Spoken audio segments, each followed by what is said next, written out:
Being confident makes you unbreakable.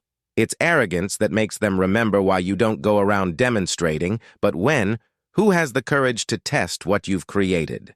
You display to them the side of yourself that version never required their permission, is referred to as controlled. Section 1. The delusion of self-belief, arrogance. Allow me to clarify. You don't lack anything from the start. You lack confidence. Because you're weak, assurance, since you were taught to, having self-doubt since childhood. They sowed the obedience seed in wait for your chance to rise, your nervous system, your hand. Don't talk until someone speaks to you. These were not only regulations, they were neural programs intended for training your mind to ask for consent before expression, and now you're hesitating. You overthink everything and doubt your instincts. That wishes to take a risk, not because. Despite your incapacity, your inner programming requires security prior to that. Hesitancy is not a weakness, it is a defense system that has been established. Each time you follow through, you strengthen. Being confident involves more than just believing in yourself. That is a cliché that is marketed by those who didn't have to battle for self-worth. The absence of genuine confidence, of requesting internal authorization, is when your mind isn't waiting for approval anymore. It takes action before moving because it has already shown itself. It has faith in its own pulse. Allow me to inquire. Why do lions never give an explanation for why they? Because of nature. Hurricanes never say sorry. Does not ask for authorization to exist, merely is. But humans have been tamed, socialized, and silenced, taught to look around the room before speaking, to look for praise before we think our own words. This is the appearance of assurance. We have been told that it's something that has been validated by others, applause status, compliments, awards. But the moment when your self-assurance is dependent on, you've already lost the war because of such things. Because everything that life throws at you, removing that level of assurance isn't trust at all. It is reliant, concealed in, I am not here to instruct you on how to look assured. That's a cheap trick. Anyone can practice by puffing their chest, maintaining eye contact, but when pressure comes, your spine tingles with rejection when nobody bothers, or notices when someone claps. Your mask ruins what I am at that point. Going to instruct you on how to develop into internally self-assured and unwavering without requiring even a tiny bit of approval from the external environment. But prior to proceed, you must destroy the untruth. Being confident doesn't have to be loud, it doesn't argue, it doesn't beg, does not vie for attention. It just exudes the confidence that we are constructing something that doesn't shout in rooms, it changes the atmosphere. Although it doesn't appear to check if it's being appreciated, recognizes its place, but this is the first warning. After you stop asking for permission, people will notice, and some will think highly of you. Most will perceive you as a threat, because you've got out of the mental prison they're still stuck in the you've left the herd situation, and when you cease to live as you should confirmation, you start to annoy those. They depend on it to define themselves. Thus, the true question is, are you able to manage their percussions of freedom? Because actual confidence will separate you before it raises you. You will no longer be comfortable with acceptance, but you'll benefit greatly. Presence and presence are more harmful. Strength. Part 2. Internal validation. Loop the brain. Hack to be honest. Most people don't lose. In private, they lose their confidence. You know that someone else is observing at the moment. The sense of being alone is really evident, strong, yet as soon as you enter a room, in front of others or during a call, your voice trembles and your mind falters, shrink. Why? Because your brain is feedback addiction. You were taught to think that having confidence is a reaction that it occurs when someone gives you their blessing, enjoys you, commends you, and gives you rewards, but the reason that believing is deadly is that once your self-assurance depends on others' response, you'll be unstable forever, unable to control a slave, to statements that are a puppet to opinions. But buried, deep in the circuit is a switch. In your thoughts, and when you turn it over, you give up the validation game completely, which is where internal confidence is, an explanation of the internal validation loop created. This is the trick you practice your brain to reward itself each time. You always act before getting permission. You don't look for applause when you speak. Whenever you venture into the unknown without pleading for confirmation, you initiate an autonomous neural loop. This loop is chemical, not theoretical. When you take action, your brain reacts to risk. Bravely, without outside criticism, your risk is rewarded by your dopamine system. An increase in testosterone levels reinforces serotonin levels and power, stabilize oxytocin, and your mood are typically triggered. By social bonding is substituted with self-alignment. The meaning is made evident. The world doesn't have to inform me that I'm worthy. In my opinion, this is the nature of soldiers. Born, not with cheers, but with self-imposed power. You take charge of your own, judge yourself, your audience, and yourself. Standard. The internal validation is that loop, and after it is turned on, something you quit over-explaining when strange things happen. You give up waiting to be prepared, questioning, am I good enough? Due to the system no longer awaits proof. It is allowing itself to move, how to use it as a weapon in training. Here's how to create a loop that's something that cannot be stopped. A. The action ritual without authorization. Choose one moment each day where you take action prior to. It can be a little conversation when you feel ready. First, share a thought on the internet during a meeting. Start a dialogue and make a daring choice. Perfection isn't the aim. The process of nerve conditioning involves rebuilding your brain to take action without considering social safety. B. The statement. In the mirror, you stand in front of the mirror in the morning and declare aloud that I affirm I believe in my own voice, but I don't wait for authorization to be in existence. It sounds odd at first, but this turns on the reinforcing speech feedback loop in the brain. Kill the apologies internal agency creation. Stop apologizing excessively for current. Seize every opportunity where you reduce the amount of time you spend explaining things or I'm sorry about the confidence. Please replace it with clear communication and a composed demeanor starts to instruct your neurological system on your presence is a benefit rather than a burden. Directive D. Produce personal triumphs for yourself. You are not required to post it. Praise. Just take a challenging task and enjoy it by yourself and write down 3 items every night that are necessary. Confidence is the key to mental training.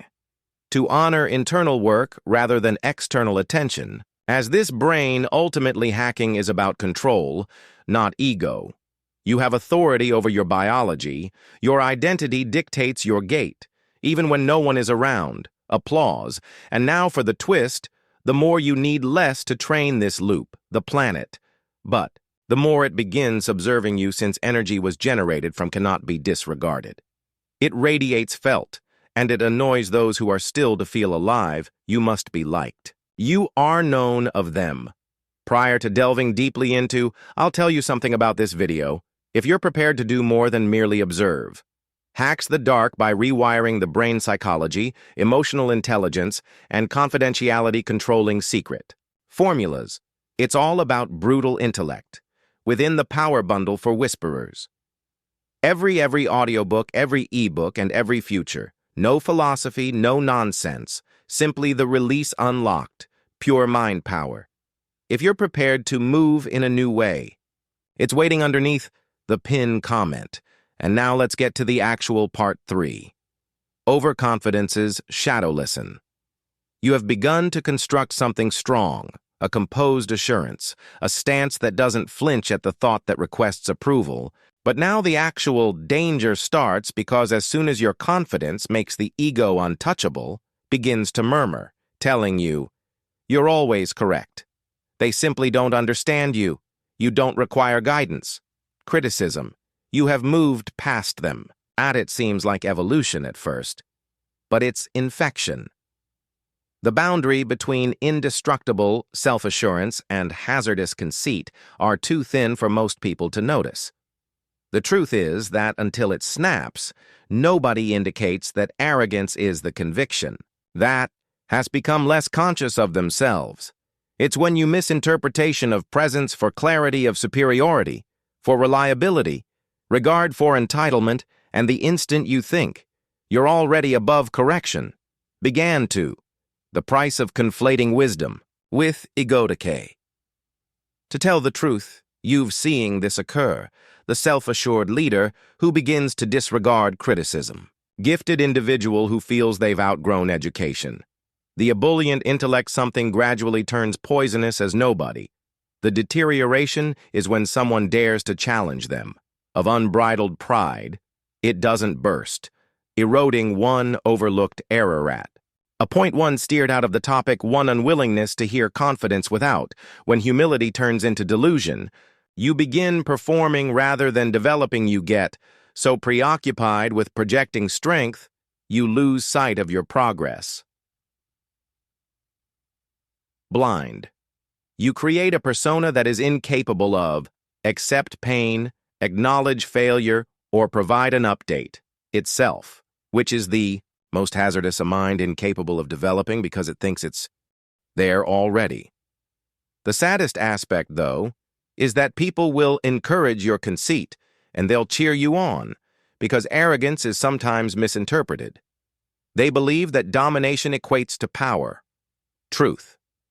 Boldness hypnotizes them, even if it isn't real, and the more you accept the myth of your own excellence until the day comes when no one is there to catch you, when you fall hard. You, as you instructed everyone to, I respect you without contesting. How to maintain your influence. Without getting poisonous, you can maintain your strength. Without being toxic, yet it demands mental and physical discipline. This is how A applies the inner rule. Contradiction. Hold two beliefs simultaneously. I have immense potential, and I'm prone to grave errors. This equilibrium is the anchor that maintains your self-assurance, rooted in reality rather than fantasy. Establish a weekly practice of humility. Ask someone you respect for correction to make you ponder more deeply. Invite disagreement is not a sign of weakness. Mental hygiene. It removes the accumulation of study your ego before it becomes infected. Every month, the arrogant fall read about a person who passed out from CEOs that are overconfident and dictatorial. Visionaries discover the transformation of brilliance blind. Let their tales serve as a warning to you. Write in a personal failure journal down your mistakes each time you discover yourself behaving selfishly rather than clarity recorded. Examine it every week and explain why. Because a self-assured mind requires evidence of inability to remain vigilant. You are not. No one is impervious to corruption.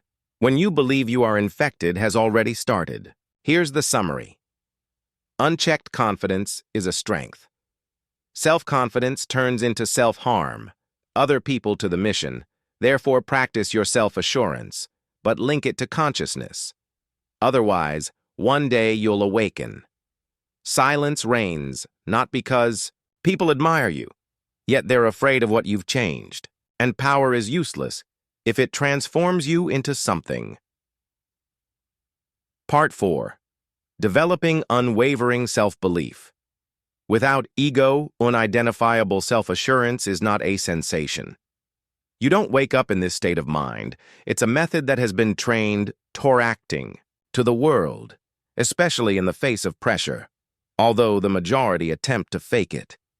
They don the mask and practice the voice, eye contact, and phony assurance, and it continues to work until reality hits them in their face, till they are defeated or exposed or compelled to acknowledge that they're not as inviolable as they claimed. Be the lesson. Phony self-assurance undermines under duress, but with confidence that has been trained tightens due to its construction from, rather than reputation.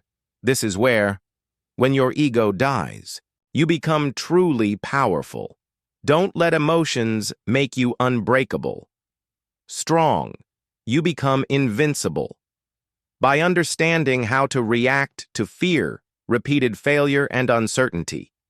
Being invincible is not the definition of confidence. The goal is to never have. To the internal power rituals be to develop a self-assurance that doesn't need praise. You need customs, not concepts, not quoting methods that teach that despite turmoil, the nervous system may lead.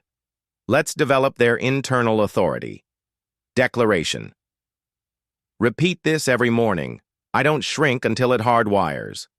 Take a look at your own eyes before I decide. This is for command, not inspiration. Neural reprogramming, not a motivational speech. The daily Stoic reflection exercise, jot down the things that challenged you. Self-assurance today. How did you respond? Have you discovered your inner reaction? System confidence does not increase as a result of success is derived from your digestion, friction, reflection, and experience. The disclosure of the ego into intelligence method. Do something once a week. That speaking in front of someone humbles you. More astute. Get input. Admit that you were incorrect in public. Why? Since if your confidence is only effective when you're correct or appreciated, it's not assurance. It's performance. Genuine confidence reveals itself to failure, yet continuing to breathe. The private arena idea, calmly, do something brave every week. That nobody notices why, since when you begin, performing just for the audience, you develop your identity on the audience. But when you perform quietly and fearlessly, you train your system that will be internally powered, disengage your confidence. From the result, the most complex lesson is this one.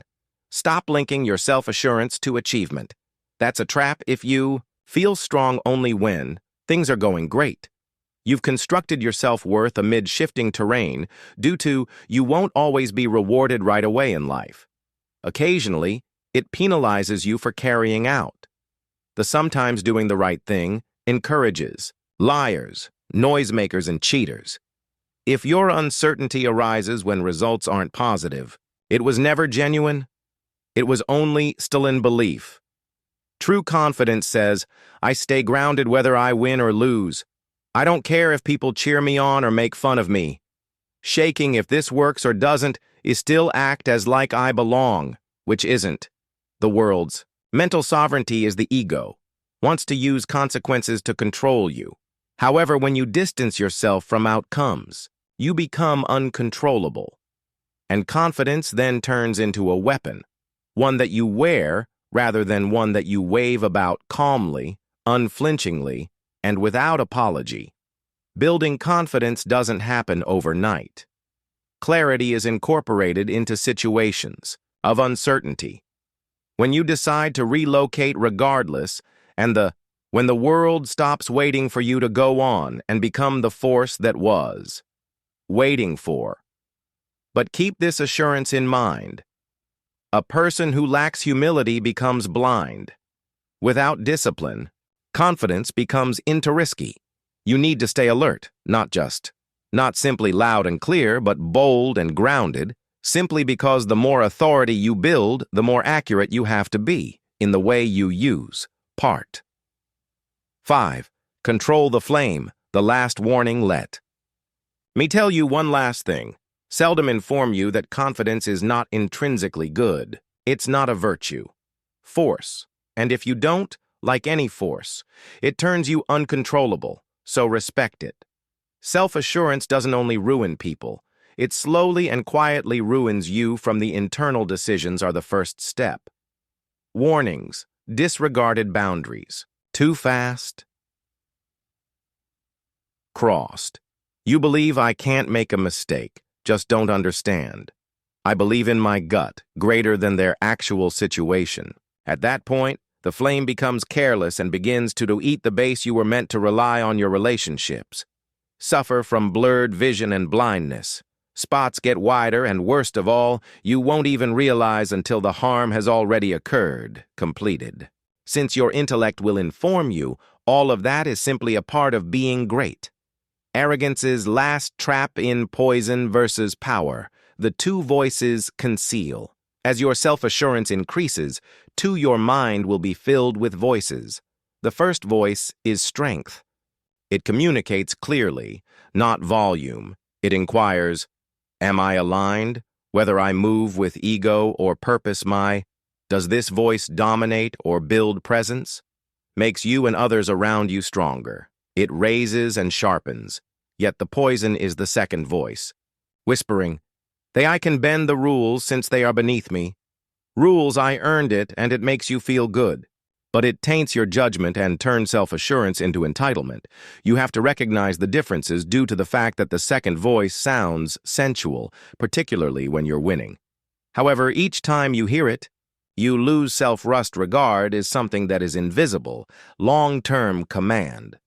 The instant you misunderstand internal strength combined with superiority on the outside, you have ceased to grow, and you have began. The study of restricted power, having rotten. Confidence does not imply that you loudly, it indicates that you arrive precisely as required. Neither more nor less discipline. Here are some tips for maintaining the fire. Blazing fiercely, but not uncontrollably. Talk less, mean more. Fight the impulse to power is silent until it is overexpressed. Must communicate. Allow your self-control to become a signal of depth, but don't be afraid. Take a look at the plunge from the abyss. Those brilliant brains who allow self-assurance to become conceit. Take it personally. Examine what they lost. Therefore, make a self-promise that you won't ask this to be another name on that list. I ask one grounding question each day. Fear or freedom brought upon by confidence, if those around you feel. Wary and quiet. If little around you, you're not strong, you're tyrannical, decreate, keep someone in your life. A mirror is not a throne, circle that doesn't revere you. Queries you, who reflects your flaws when everyone else is. That's how you remain human while you're afraid. While developing into self-assurance that cannot be taken away, strong. But what you've constructed isn't commonplace. Your brain has been rewired to quit requesting permission. You've turned the approval chains, from silence to presence and hesitancy into motion. But as you ascend higher, the more appealing it is to think you are invincible. Don't be fooled. Since the strongest form is truth of assurance that no one notices, doesn't have to rule, it doesn't have execute, it simply is.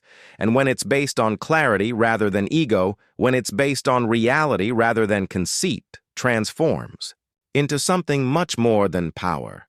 It becomes a legacy, therefore, keep the fire burning, but manage it and allow it to lead you. Darkness won't burn your root to the ground. There are a lot of loud idiots in the world. Be quiet. The storm that enters talks once and alters everything. The loud performers. If you're going to choose focus, presence of an overnoise type below, let them scroll.